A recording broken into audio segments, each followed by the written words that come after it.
बता दें, रुड़की मंगलोर रोड स्थित एक होटल में प्रेस वार्ता में यशपाल आर्या ने कहा कि भाजपा ने बाहर से आए एक ऐसे व्यक्ति को पार्टी का उम्मीदवार बनाया है जो मंगलोर क्षेत्र तथा यहाँ की जनता से बिल्कुल ही अनजान है। उन्होंने कहा कि देश की जनता ने जहां हाल ही में हुए लोकसभा चुनाव में लोकतंत्र बचाने के लिए कांग्रेस इंडिया गठबंधन का साथ दिया, वहीं मंगलोर क्षेत्र की जनता भी आपसी भाईचारा कायम करने और लोकतंत्र की मजबूती के लिए कांग्रेस प्रत्याशी के पक्ष में मतदान करेगी। हरिद्वार जनपद हमेशा से ही हिंदू मुस्लिम एकता की पहचान रहा और यहाँ की भोली भाली एवं जागरूक जनता सेकुलर ताकतों को मजबूत करने के लिए मतदान करती है। कहा कि इस बार उपचुनाव में कांग्रेस प्रत्याशी काजी निजामुद्दीन को जनता भारी मतों से जिताकर यहां का प्रतिनिधि सौंपेगी।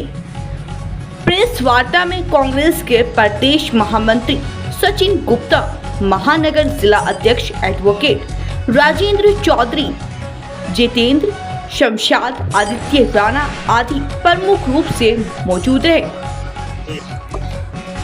देखिए, कांग्रेस एकजुट होकर इस चुनाव में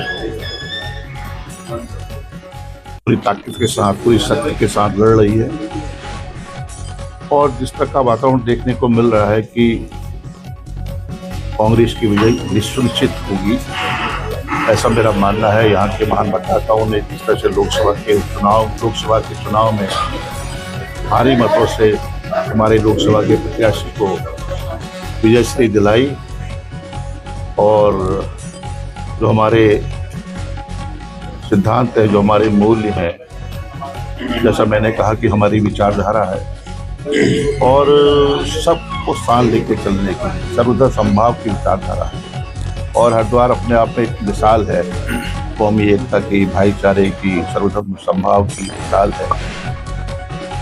मुझे यकीन है कि एक संदेश पूरे प्रदेश में, पूरे देश में जाएगा। इस चाहे बद्रीनाथ का चुनाव हो, चाहे मंगलौर का चुनाव हो।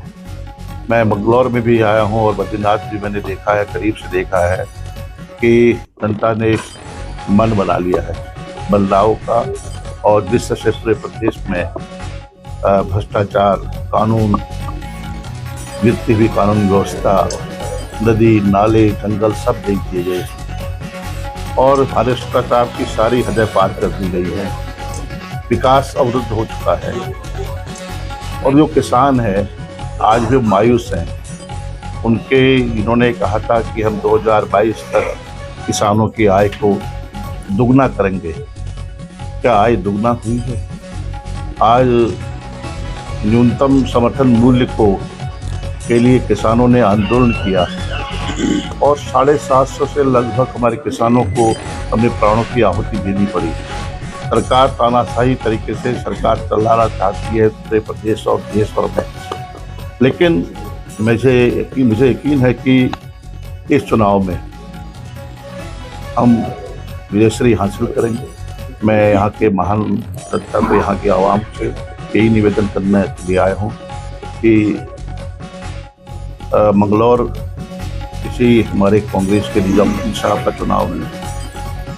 इस चुनाव में पूरे प्रदेश की निगाहें हैं, देश की निगाहें हैं। बद्रीनाथ एक पवित्र धाम है, तो ये संदेश पूरे देश पर जाना चाहिए, जिससे कि तो भाजपा ने जिस तरह से पिछले वर्षों में जिस तरह से लोकतंत्र को कमज़ोर किया है, संविधान को कमज़ोर किया है, फिरकापरस्त ताकतों को बढ़ावा मिला है, जातिवादी ताकतें आगे बढ़ी हैं, उसका एक ही विकल्प है कांग्रेस। और हमें यकीन है कि इस चुनाव में हम सब लोग मिलकर पूरी ताकत के साथ आगे हासिल करेंगे।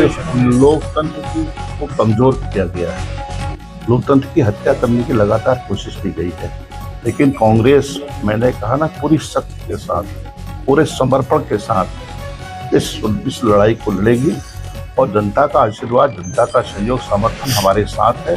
कोई ताकत है, चाहे वो सरकारी मशीनरी का दुरुपयोग करने की मंशा हो, चाहे वो धनबल का इस्तेमाल करने की उनकी नीयत हो, कामयाबी होंगे। लोकतांत्रिक तरीके से माने लोकतंत्र सबसे, हम आज लोकतंत्र को बचाना है। लोकतंत्र बचेगा तो देश बचेगा। और हमने कहा ना कि पूरी ताकत के साथ लड़ेंगे, धन बल, सत्ता बल, सरकारी मशीनरी जो उनके अंग हैं वो कामयाबी होंगे। हम लोकसभा चुनाव में पराजित हुए हैं, लेकिन मंगलौर की जो लोकसभा चुनाव में जो मंगलौर की महान जनता ने जो अपना आशीर्वाद दिया है, सहयोग दिया है, बड़ी जीत यहाँ पर हासिल हुई है। 23,000 के लगभग जीत हमें मिली है और यकीन है कि कांग्रेस को इस चुनाव में भी कांग्रेस उस जीत को की पुनरावृत्ति करेगी।